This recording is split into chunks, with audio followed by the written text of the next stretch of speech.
You are the light of the world. And that's what we looked at in Matthew 5 last time on Monday.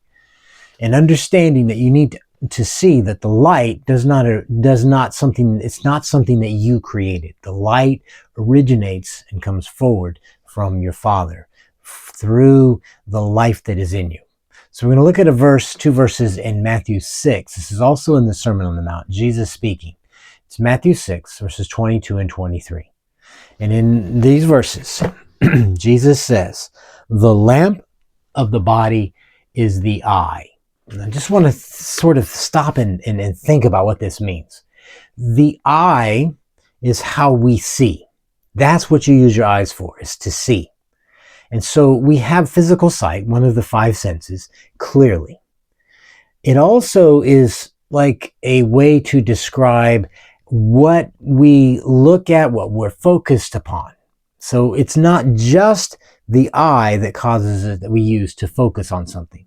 I can be focused upon something that is a goal or something, imagination that I'm pursuing, I'm looking at. That's something that's real and has substance to me.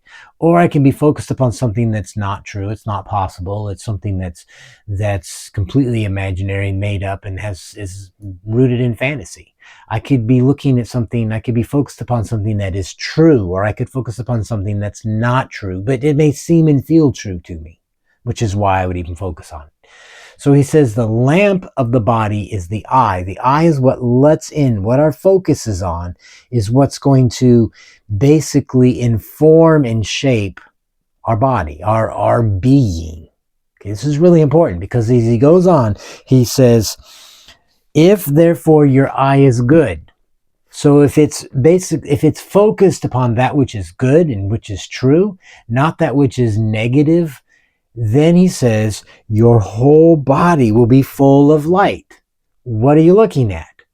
It's as he goes on in this, in the next verse, he tells us that basically what I'm looking at is going to define and it's going to shape how I'm actually doing, what my body is experiencing, what my life is like. Okay, so it's the lamp of the body, what lets in that which either gives life or doesn't, is my eye, what I'm looking at, what I'm focused upon, what I am beholding. Okay, so if if the eye is good, it's focused upon something that's beneficial, profitable, truthful, and good, he says, then your whole body is filled with light. You're filled with life and light and rejuvenated. Okay, but verse 23, if your eye is bad, if I'm focused upon the negative, your whole body will be full of darkness. So just as I focus upon the truth, the positive, the life-giving, and I'm filled with that, if I focus upon the negative, the not true, but it seems true, feels true, but it's not true, it doesn't line up with what God says, or it's the depressing and it's the discouraging, it's the negative, then that's what I'm filled with. What I look at, what I'm focused on, shapes my whole being. Now he goes on and he says, if therefore the light that is in you is darkness, how great is that darkness? How powerful and influential is that darkness? So what does he mean? How can the light be dark? It's real simple.